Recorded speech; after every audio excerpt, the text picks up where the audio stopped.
BEd first year का first paper childhood and growing up, जिसकी क्या है हमने सेकंड यूनिट स्टार्ट कर रखी है। सेकंड यूनिट के अंदर हमारे क्या है 2 टॉपिक क्लियर हो गए हैं। आज हम लेक्चर नंबर 3 के अंदर क्या है अपना थर्ड टॉपिक करेंगे। तो लेक्चर नंबर 2 के अंदर मैंने आपको करवाया था कि वातावरण का अर्थ, परिभाषाएं और जो बालक के विकास में वंशानुक्रम तथा वातावरण का सापेक्षिक महत्व, वो किसमें करवाया मैंने आपको लेक्चर नंबर 2 के अंदर। तो आज हम लेक्चर नंबर 3 के अंदर हम करेंगे कि वंशानुक्रम तथा वातावरण का शैक्षिक निहितार्थ। स्टूडेंट, जैसे मैंने आपको बताया है कि आप अपना टॉपिक राइट करने से पहले, लिखने से पहले आप क्या है उससे संबंधित अपनी थोड़ी बहुत क्या है परिचय दोगे, इंट्रोडक्शन लिखोगे। तो स्टूडेंट आपने क्या करना है, जैसे हमारा टॉपिक है कि वंशानुक्रम तथा वातावरण का शैक्षिक निहितार्थ, कि जो एक बालक के विकास में वंशानुक्रम तथा वातावरण का कितना महत्व है, उसके जो शैक्षिक दृष्टि से कितना अहम उसको माना गया है, कितनी उसकी महत्वपूर्ण भूमिका है, उसके बारे में आपने थोड़े बहुत क्या है पॉइंट क्लियर करने हैं उसके अंदर। कि जो शैक्षिक दृष्टि से वंशानुक्रम तथा वातावरण का अत्यंत महत्व है। बालकों के विकास में वंशानुक्रम व वातावरण दोनों का विशेष महत्व है। अगर वास्तव में जाना जाए या सच कहा जाए, वास्तव में बालक के विकास, जो बालक का विकास है वो वातावरण तथा वंशानुक्रम दोनों की ही अंतक्रिया का परिणाम है। तो शैक्षिक दृष्टि से भी क्या है वातावरण और वंशानुक्रम अपनी एक अहम भूमिका रखते हैं। जैसे स्टूडेंट मैंने आपको बताया है कि जो वंशानुक्रम है उसके अंदर क्या है, स्टूडेंट जो कोई भी बालक है अपने जो गुण है, जैसे एक पीढ़ी से दूसरी पीढ़ी हस्तांतरित होना, क्या है माता पिता से संतानों के द्वारा, उसे हम वंशानुक्रम बोलते हैं। जिसे कोई भी बालक, कोई भी व्यक्ति एक विरासत के रूप में उन्हें संभाल कर रखता है। वंशानुक्रम में हम देखते हैं कि जो शारीरिक और मानसिक लक्षण, जो मानसिक और शारीरिक लक्षण होते हैं एक बालक के अपने माता पिता के ऊपर होते हैं, तो उसे उन्हें क्या हम बोल सकते हैं, वंशानुक्रम बोल सकते हैं। वातावरण, जैसे मैंने लेक्चर नंबर 2 के अंदर आपको वातावरण करवाया था कि वातावरण जो पर्यायवाची रूप लिया गया है, पर्यायवाची शब्द के रूप में पर्यावरण से लिया गया है, जो परि प्लस आवरण 2 शब्दों से मिलकर बना है। परि का अर्थ है चारों ओर और आवरण का अर्थ है ढके होना। अत्या पर्यावरण से अभिप्राय है, या आप लिख सकते हो अत्या वातावरण से अभिप्राय है चारों तरफ से ढके होना। तो जो जन्म से लेकर हमारे जीवन को, हमारे व्यवहार को जो प्रभावित करता है, उसे हम क्या चारों तरफ से, जो चारों तरफ से हम ढके हुए हैं वो किसके अंदर आ जाते हैं, वातावरण के अंदर आ जाते हैं। तो ये हुआ वंशानुक्रम और वातावरण के अंदर अंतर क्लियर। अब हम वंशानुक्रम में वातावरण का शैक्षिक निहितार्थ करेंगे, तो उसको क्या हम पॉइंट के द्वारा क्लियर करेंगे। इसके अंदर मेरा फर्स्ट पॉइंट है बालकों के शारीरिक विकास में महत्व। फर्स्ट पॉइंट आ जाता है इसके अंदर बालकों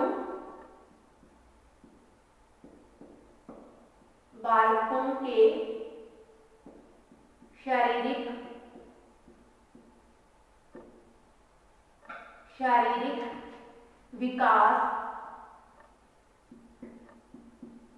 विकास में महत्व।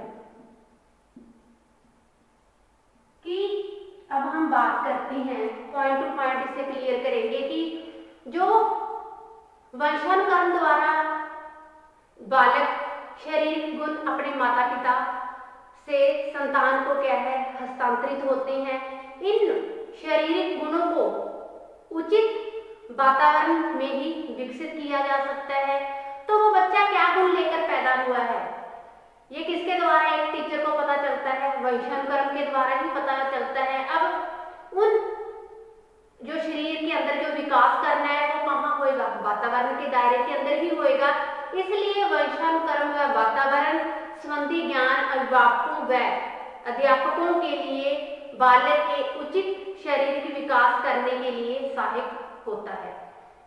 अब हमने बात की कि शारीरिक विकास के जो बालक के शारीरिक विकास में महत्व, तो जब टीचर या जो टीचर है उन्हें जो बच्चे के अंदर क्या टैलेंट है, क्या स्किल्स हैं, वो अपने पेरेंट्स से, जो बालक के पेरेंट्स हैं उनसे पता चलता है। लेकिन ये कहाँ विकसित की जा सकती है, सारी वातावरण के द्वारा ही विकसित की जा सकती हैं।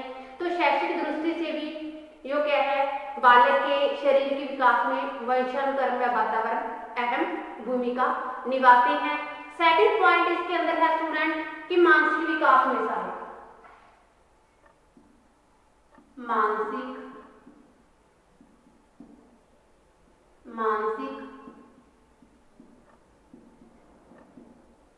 विकास में सहायक। अब मानसिक विकास में सहायक कैसे क्लियर करते हैं हम कि जब बच्चे का जन्म होता है तो शारीरिक गुणों के साथ साथ मानसिक गुण भी वंशानुक्रम के द्वारा ही एक बालक को अपने माता पिता से मिलते हैं। वंशानुक्रम के ज्ञान से अध्यापक को यह स्पष्ट हो जाता है कि बालकों में अनेक मानसिक योग्यताएं पाई जाती हैं। अध्यापक इन जन्मजात योग्यताओं को पहचान कर उचित वातावरण उन्हें प्रोवाइड करवा के इन मानसिक योग्यताओं का क्या है, अच्छी तरह से विकास कर सकता है। अब वो जन्मजात जो भी योग्यताएं, जो भी कौशल बच्चे के अंदर हैं, तो वो क्या है, इन मानसिक योग्यता को पहचान जाता है। तो अध्यापक क्या है, उसके लिए एक उचित वातावरण देगा, उन कौशल, उन स्किल्स, उन योग्यताओं को और उनके अंदर निखार लेके आना है, उनको और विकसित करना है। तो एक शिक्षक क्या है, उनकी मानसिक योग्यताओं के लिए एक अच्छा वातावरण विकसित करने में सहायक होता है। थर्ड जो पॉइंट है वो है प्रतिभाशील व पिछड़े बालकों के लिए सहायक।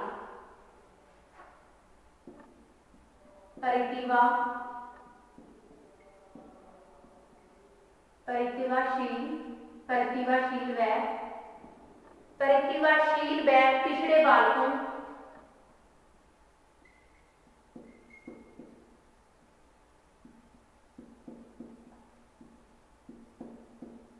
के लिए सहायक।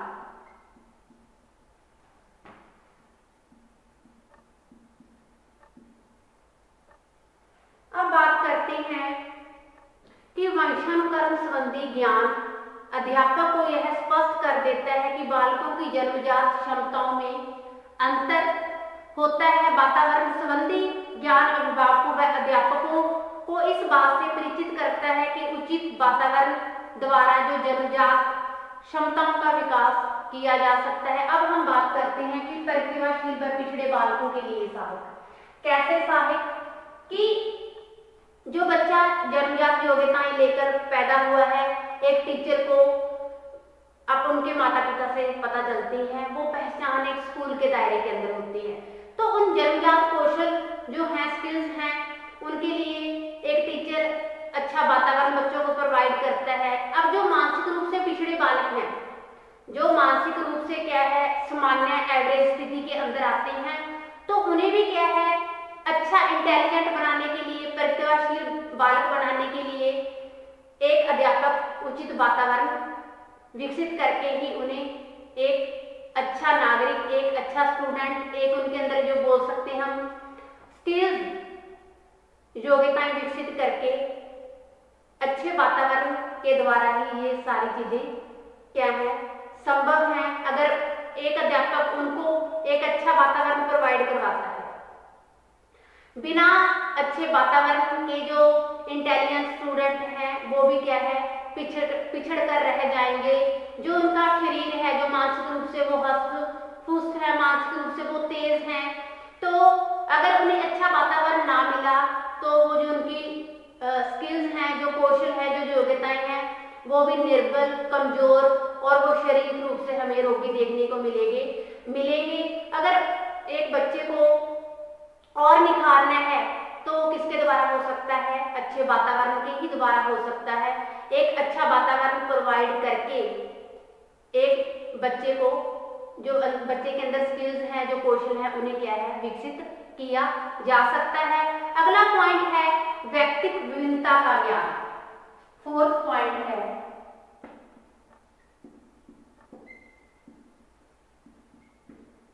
व्यक्तिक विभिन्नता का ज्ञान। अब हम बात करते हैं कि व्यक्तिक विभिन्नता का ज्ञान, ये हमें पता है कि हमारी अगर कक्षा 20 स्टूडेंटों की है तो हमें पता चल जाता है कि जो 15 स्टूडेंट हैं वो इंटेलिजेंट हैं या 10-10 स्टूडेंट एक दूसरे से भिन्न भिन्न हैं। बेशक वो उनके शारीरिक रूप से हमें पता चले, चाहे वो मानसिक रूप से पता चले, चाहे किसी और एंगल से पता चले, तो उससे क्या है टीचर को उनकी व्यक्तिगत विभिन्नता का ज्ञान हो जाता है। तो एक शिक्षक का कार्य होता है कि अलग अलग स्टूडेंट के अंदर व्यक्तिगत विभिन्नता को देखकर ही उनके लिए शिक्षण से संबंधित अलग अलग उन्हें कार्य करवाए जाएं। वंशानुक्रम व वातावरण संबंधी ज्ञान शिक्षकों को इस योग्य बनाता है कि व्यक्तिगत विभिन्नता को ध्यान में रखते हुए बालकों को उचित व्यवहार कर सके तथा उन्हें यथासंभव उनकी मदद कर सके। अब बात आती है व्यक्तिगत विभिन्नता की। कभी भी दो बालक क्या है एक समान नहीं होते, उनके अंदर शारीरिक रूप से, मानसिक रूप से हमें कोई ना कोई विभिन्नता देखने को मिलेगी। ये सारी चीजें किस द्वारा जो है संभव हो सकती हैं, उन्हें एक अच्छा वातावरण प्रोवाइड करके ही संभव हो सकती हैं। तो जो सामान्य या एवरेज बुद्धि के बालक हैं तो उन्हें वैसा ही, उनके हिसाब से ही वैसा ही वातावरण एक टीचर उन्हें प्रोवाइड करवाएगा और उनके अंदर धीरे धीरे अभ्यास द्वारा, अच्छी ट्रेनिंग द्वारा उनके अंदर जो कमियां हैं उन्हें क्या है अभ्यास के द्वारा, ट्रेनिंग के द्वारा उन कमियों को धीरे धीरे से दूर करेगा। अगला पॉइंट है बालकों के अनुरूप शिक्षा का आयोजन में शामिल। फिफ्थ पॉइंट है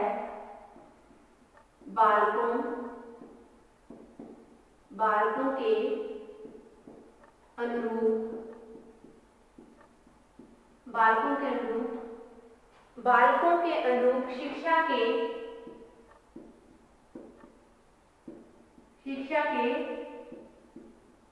आयोजन में शामिल। अब स्टूडेंट देखिए कि बालकों के अनुरूप शिक्षा के आयोजन में सहायक कैसे कि वंशानुक्रम के कारण बालकों में जन्मजात विभिन्नताएं पाई जाती है। अब मैंने पहले भी एक पॉइंट के अंदर, इसी पॉइंट के अंदर बात की थी कि व्यक्तिगत विभिन्नता का ज्ञान वंशानुक्रम के द्वारा हर बालक के अंदर कुछ जन्मजात क्या है विभिन्नताएं पाई जाती हैं। जैसे जैसे बालक बड़े होते हैं वो क्या है, वो जो विभिन्नताएं हैं टीचर के सामने आनी स्टार्ट हो जाती हैं, पेरेंट्स के सामने भी वो आनी स्टार्ट हो जाती हैं। तो शिक्षक इन विभिन्नताओं का अध्ययन करके बालकों के अनुरूप उनके तरीके से ही शिक्षा देने की हर प्रयास करता है। अब बालक जैसे जैसे बड़ा होएगा उनकी जो विभिन्नताएं हैं हमारे सामने हमें देखने को मिलेगी। तो इस प्रकार बच्चों के हिसाब से ही टीचर क्या है उन्हें उसी तरह का वातावरण देकर उन्हें उन्हीं के अनुरूप कार्य करवाकर वो जो विभिन्नताएं हैं उन्हें दूर करने का हर संभव प्रयास करता है। अगला पॉइंट है कि उचित दिशा प्रदान करना। सिक्स्थ पॉइंट है इसके अंदर उचित दिशा प्रदान करना। अब बात आती है उचित दिशा प्रदान करना कि वंशानुक्रम द्वारा बालकों के कुछ ऐसी प्रवृत्तियां भी प्राप्त हो जाती हैं जो सामाजिक दृष्टि से अवांछनीय होती हैं। बालकों के अंदर वंशानुक्रम के द्वारा ही हमें कुछ ऐसी प्रवृत्तियां देखने को मिलती हैं जो क्या है सामाजिक दृष्टि से वो क्या है अवांछनीय होती हैं। अध्यापक इन अवांछनीय प्रवृत्तियों का दमन करके उन्हें उचित दिशा प्रदान करने की कोशिश करता है।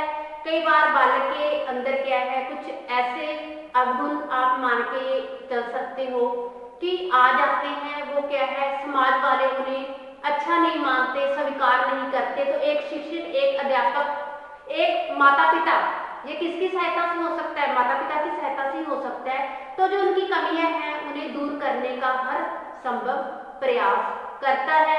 अगला पॉइंट है कि समस्यात्मक बालकों का अध्ययन।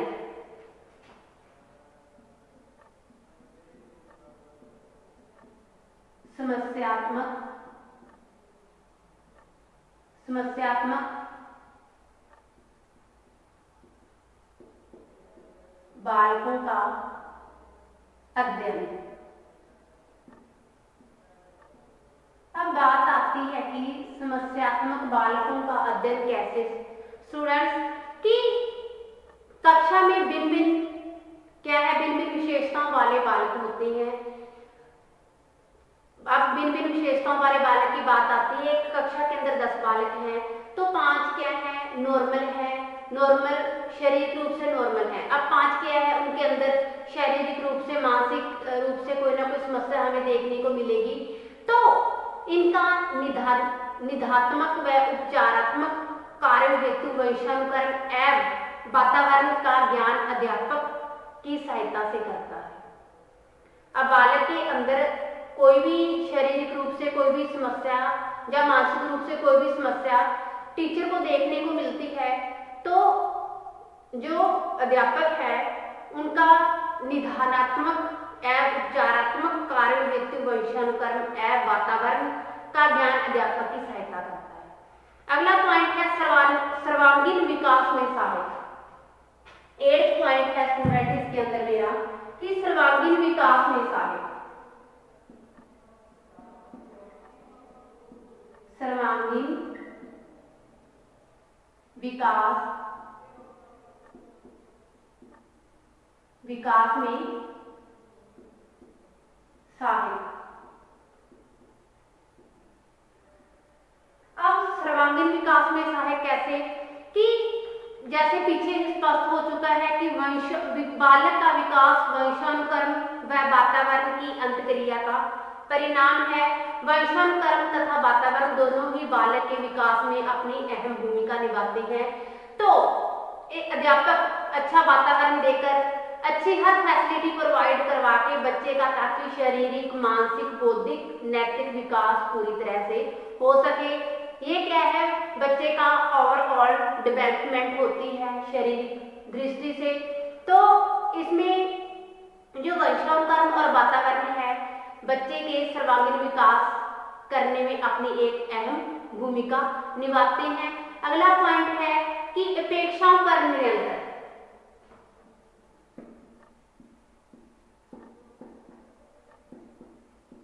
अपेक्षाओं पर नियंत्रण। अब अपेक्षाओं पर नियंत्रण कैसे स्टूडेंट देखिए कि अब मैंने बात की है कि एक कक्षा के अंदर अलग अलग विभिन्नता वाले या व्यक्तिगत विभिन्नता वाले बालक होते हैं। तो अब हम बात करते हैं कि अध्यापक को इन कारकों के ज्ञान से बालक की व्यक्तिगत विभिन्नताओं का भी ज्ञान हो जाता है। तो अध्यापक इस बात से परिचित हो जाता है कि बालक मानसिक व शारीरिक रूप से एक समान नहीं होते। तो वंशानुक्रम तथा वातावरण का अध्ययन अध्यापक को अवांछनीय अपेक्षाओं से बचाता है और अपेक्षाओं को नियंत्रित करने में अध्यापक की मदद करता है। तो बात आती है अपेक्षाओं पर नियंत्रण के ऊपर कि एक कक्षा के अंदर सभी बालक एक समान नहीं हो सकते। शारीरिक, मानसिक, नैतिक, बौद्धिक दृष्टि से हमें क्या है अलग अलग मिलेंगे। तो वंशानुक्रम और वातावरण के द्वारा क्या है एक टीचर को इन सब का ज्ञान हो पाता है। तो अब जो अलग अलग भिन्नता वाले अलग अलग बालक हैं इनकी क्या है समस्या को दूर करना है। समस्या को दूर करना है तो इसमें कौन मदद करता है, वंशानुक्रम में वातावरण ही मदद करता है।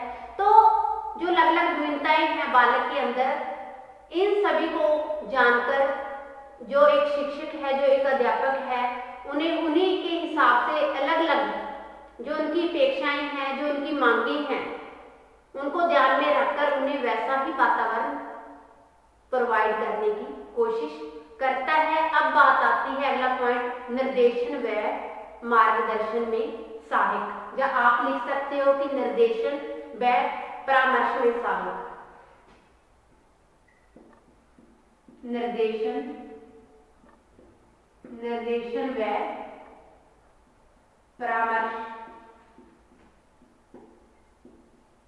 परामर्श में सहायक। अब देखिए कि निर्देशन व परामर्श में सहायक कैसे। अब बात कर रही हम शैक्षिक दृष्टि से योग वैश्विकरण में वातावरण का शैक्षिक निहितार्थ कर रहे हैं कि अब एक कक्षा के अंदर अलग अलग बालक हैं, अलग अलग उनके अंदर योग्यताएं हैं, अलग अलग उनके अंदर स्किल्स हैं। कभी भी एक कक्षा के अंदर जो बालक हैं कभी एक समान नहीं होते, उनके अंदर हमें शारीरिक मानसिक रूप से कोई ना कोई विभिन्नता देखने को मिलेगी। अब एक टीचर को पता होता है, अगर 20 की क्लास है तो टीचर को पता है कि कौन सा बालक कैसा है, तो उनकी रुचि रुझान को देखकर ही एक शिक्षक एक अध्यापक उन्हें उचित निर्देशन व परामर्श दे सकता है। आप इसके अंदर पॉइंट लिख सकते हो एक और कि लिंगानुसार शिक्षा व्यवस्था। लिंगानुसार शिक्षा व्यवस्था अगला पॉइंट आप ऐड कर सकते हो इसके अंदर जो है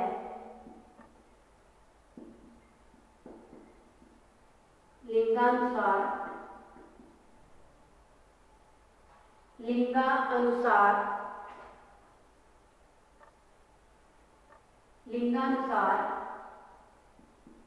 शिक्षा व्यवस्था।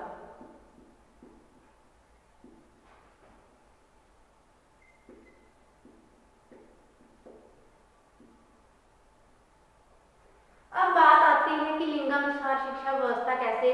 कभी भी एक कक्षा के अंदर हम देखते हैं कि लड़कों की क्लास नहीं होती, लड़के और लड़कियां इकट्ठी होती हैं। तो लड़के इकट्ठी क्लास होती है लड़के और लड़कियों की, तो लड़कियों की रुचि किस चीज में है, लड़कों की रुचि किस चीज में है, दोनों को ध्यान रखकर ही उनके हिसाब से ही शिक्षा की व्यवस्था की जानी चाहिए। शिक्षक उनके अनुसार लिंगानुसार रुचि को ध्यान में ही रखकर उपयुक्त विषयों के अध्ययन को व्यवस्था कर सकता है। अगर लड़के का रुझान किसी और चीज में है, लड़की का रुझान किसी और चीज में है, तो दोनों को मुख्य नजर रखते हुए, दोनों को मद्देनजर रखते हुए उनको उनकी रुचि के हिसाब से शिक्षा देने की व्यवस्था की जानी चाहिए। तो स्टूडेंट्स, आज हमने सेकंड यूनिट के अंदर थर्ड लेक्चर के अंदर हमारा जो थर्ड टॉपिक क्लियर किया है हमने कि वंशानुक्रम तथा वातावरण का शैक्षिक निहितार्थ। तो पहले मैंने क्या आपको वंशानुक्रम और वातावरण के अंदर क्या है डिफरेंस क्लियर करवाया, अंतर क्लियर करवाया। फिर हमने आज हमारा टॉपिक क्या है पॉइंटों के द्वारा, निम्न बिंदुओं के द्वारा शैक्षिक दृष्टि से ये किस प्रकार हमारे लिए महत्वपूर्ण है। जो वातावरण और वंशानुक्रम है शैक्षिक दृष्टि से कैसे एक बालक के विकास में अहम भूमिका निभाते हैं, वैसे ही शैक्षिक दृष्टि से भी ये अपना एक अहम स्थान रखते हैं। तो हमने अलग अलग पॉइंटों के द्वारा क्लियर किया। पहले मैंने आपको इससे रिगार्डिंग किया है कुछ पॉइंट लिखने के लिए कहे, जो मैं हर टॉपिक के अंदर आपको बताती हूँ कि आपने उससे संबंधित अपने एक इंट्रोडक्शन के रूप में, एक परिचय के रूप में कुछ पॉइंट, जो कुछ लाइनें आपने लिखनी है। फिर मैंने करवाया कि बालकों के शारीरिक विकास में महत्व। अगला पॉइंट है मानसिक विकास में सहायक, प्रतिभाशील व पिछड़े बालकों के लिए सहायक, व्यक्तिगत विभिन्नता का ज्ञान बालकों के अनुसार शिक्षा के आयोजन में सहायक, उचित दिशा प्रदान करना, समस्यात्मक बालकों का अध्ययन सर्वांगीण विकास में सहायक, अपेक्षाओं पर निरंतर निर्देशन व परामर्श में सहायक। या आप लिख सकते हो कि निर्देशन व मार्गदर्शन में भी सहायक है। अगला पॉइंट आता है कि लिंगानुसार शिक्षा व्यवस्था, कि लड़के लड़कियों को मद्देनजर रखते हुए, मुख्य नजर रखते हुए ही एक अध्यापक को शिक्षा दी जानी चाहिए। तो स्टूडेंट, ये हमारा टॉपिक यहीं पे क्लियर होता है। Thanks students.